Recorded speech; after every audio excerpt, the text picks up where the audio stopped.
Thanks for dropping in on the Mountain West Network studio. Jesse Kurtz and Andy Glockner here, getting set to go inside Mountain West men's basketball. But before we do that, let's get you caught up on the current standings in the Mountain West for games played through February 9th. San Diego State still undefeated in league play at 10-0, 21-1. New Mexico just one game back in conference play at 9-1. Then UNLV and Nevada both 7-4. Wyoming and Boise State follow at 5-5 and 5-6. And then Colorado State, Utah State, Fresno State, Air Force, and San Jose State all round out the current Mountain West men's basketball standings. All right, let's talk about San Diego State, who is leading the conference right now. 20 straight wins, ties not only a school record, but also a conference record that was set in the 2010-2011 season by the San Diego State Aztecs. All right, so now we're going to draw the comparison. How does this team compare with that team that did go to the Sweet 16? I think the 2011 team was better. And by better, I mean I think they were a more diverse team that was dangerous on both sides of the floor. This year's team is really Xavier Thames having an outstanding National Player of the Year caliber season, and guys sort of revolving around that. Not that he's the only threat, but he's the primary threat, and there isn't the secondary or tertiary level player that they had on the 2011 team. The 2011 team had a first-round draft pick in Kawhi Leonard, who's now an excellent NBA player. It had Malcolm Thomas and Billy White in the front court. It had three very dangerous perimeter shooters. You had Chase Tapley, you had James Rahan, DJ Gay, while he was the, supposedly the glue guy point guard, took over 200 threes himself that season. It was a much more varied approach, and a team that was probably a little bit better defensively than this team is, and a team that I think had a lot better potential offensively. They made it to the Sweet 16. This San Diego State team could replicate that feat. But if you ask me which team is better, I think right now I would believe the one from 3 years ago was a better basketball team. The current edition of the Aztecs will go for a new record, school record, and Mountain West record when they travel to Laramie to take on Wyoming on Tuesday night. The game will be televised by ESPNU. Speaking of Wyoming, how about New Mexico? Cam Bairstow and Alex Kirk both teamed up to beat the Cowboys in their most recent game, combined for 38 points and 21 rebounds in that overtime victory against Wyoming. Where is this duo of Bairstow, who has really come out of his shell, and Alex Kirk, where do they rank among front courts around the country? They have to be in the discussion. I think even without Brandon Ashley, you think a team like Arizona probably has a better front court. Obviously, we saw them in display at San Diego State for the Aztecs' only loss of the season. Very, very imposing team. The number one draft pick could be Joel Embiid from Kansas, and you throw in Perry Ellis and Andrew Wiggins. I think that is a backcourt that probably is better than what New Mexico, or front court rather, is better than what New Mexico is offering. But that second tier below that, the Lobos are as good as anybody, and especially when you see what the compatibility that they had against Wyoming. It's been a process this year for Cameron Bairstow to become option 1 and Kirk to become 1B as far as the front court. That doesn't make Kirk a lesser player. It means Cameron Bairstow got that much better, and they're riding a very high efficiency, high possession usage guy in the front court that nobody's been able to stop. In addition, Kirk has really not shot the ball as well from the perimeter this year as he's capable of doing. But the combination of the two of them, you can have both guys on the block. You can have one guy out on the perimeter causing problems. We talked about this over the weekend with Air Force and Olashinsky. Alex Kirk creates that same type of problem from the 5. A step-out 5 with 22-foot jump shot range creates problems in any league, not just the Mountain West. So if they find a compatibility, a rhythm that they're starting to seem to find, even if Bairstow is the primary guy, Kirk has to maybe accept that down the stretch of the season, they're going to be a very dangerous team. We'll find out more. The schedule has been backloaded. They haven't played San Diego State yet. They still have to go to UNLV. We're going to find out more about where this New Mexico team is. A New Mexico team that we've talked about a lot is offense dependent this year, but I like what I'm seeing recently. Speaking of offense, Utah State, you knew you were going to get something from Butterfield and from Medlin. Those guys were going to be taken care of. Utah State starting to get increased production out of its front court, and that's led by Jared Shaw. Back-to-back double-doubles in an undefeated week. You got a big guy who can play. It makes everybody around you better. We knew about the guards coming in, Medlin and Butterfield, and they've been good to an extent. Jared Shaw gives them that extra dynamic, that post guy that they can get the ball into, get rebounds off the offensive glass if necessary.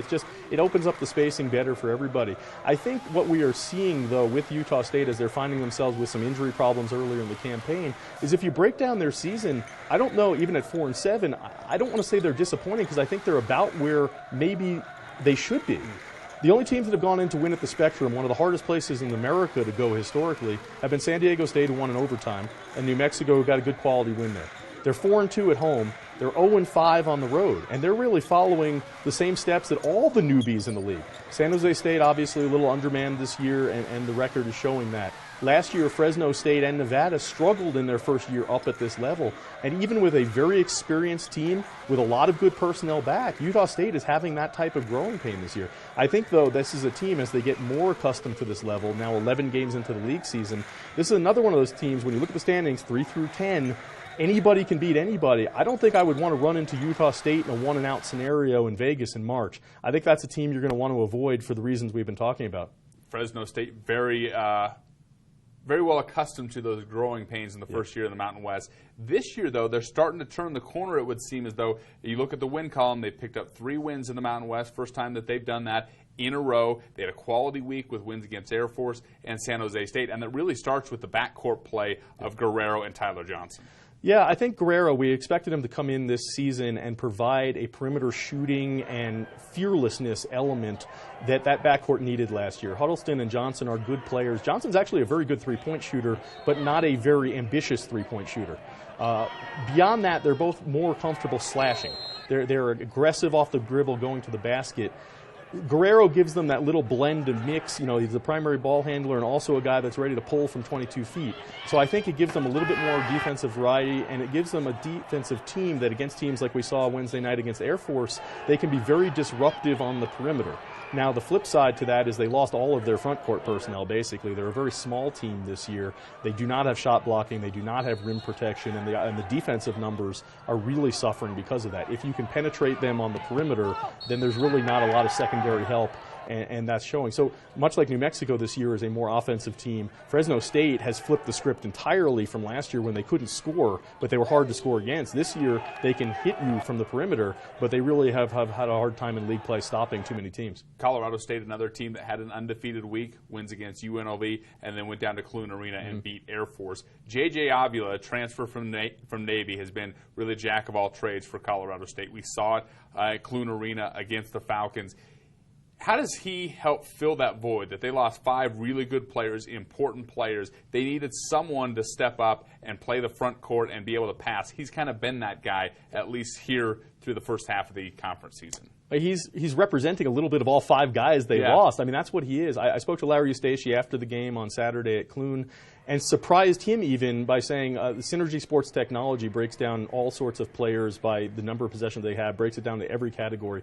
J.J. Avila does not use more than 15% of his overall offensive touches in any category. So posting up, cuts, off the dribble, spot up shooter, in the pick and roll ball handler, whatever category they break it down in, there's no dominant category for J.J. Avila. And that's what we saw at Clune. He showed off everything in the second half of that game. He showed his ability on the block. He showed his ability to flash into the paint and catch and shoot. He showed the diagonal cut. He showed the ability to get off the bounce and score. He showed the ability to get off the bounce and then kick it to John Octius in the corner for the 3. Tremendous performance. Really, really, really good player. Doesn't blow you away with overt athleticism or explosiveness, but every time you watch him, he's past his man.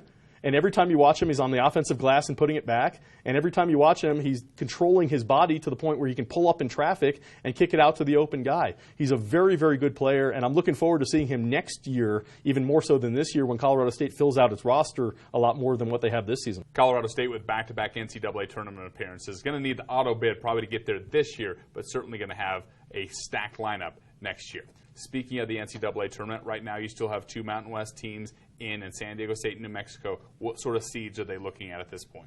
I think we're still where we were last week. I don't know that anybody – the win at Boise was obviously very good for San Diego State, but that's not the type of win that suddenly makes you an automatic 1 seed. You're in competition with 4, 5, 6, 7 other teams, depending on how it goes. So they're in the mix, say a 2, give or take, one way or the other.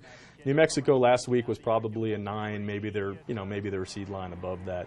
I think the bigger story, honestly, is at this point in the season, we're probably looking at auto bid or bust for everybody else. And with the way the league standings are now, with New Mexico 3 losses ahead of the third-place teams, the 2 teams at 7 and 4, that you're probably at this point, even though San Diego State and New Mexico haven't played yet, it's looking very likely that that's going to be the 1 and the 2 seeds, and they're going to be on opposite sides of the bracket, and that is going to make it a harder road for any of these other teams. We talked about the competitive balance in the league 3 through 10. I think 1 or 2 of these teams could make a run, but odds are, unless there's a big upset on the other side of the bracket, that you're going to have to beat New Mexico and then you're going to have to beat San Diego State or vice versa. And I'm not sure with what we've seen this year. I think a team could beat one of those teams in Vegas. I don't know about the chances of beating them both. So it'll be interesting to see how the seeding works out and then how the bracket unfolds when the tournament happens in March. As always, it'll make for a very important and exciting week at Thomas and Mack Center for the Mountain West Tournament. Should be fun for sure. As always, appreciate the insight. He's Andy Glockner. I'm Jesse Kurtz. Thanks for logging on to the Mountain West Network.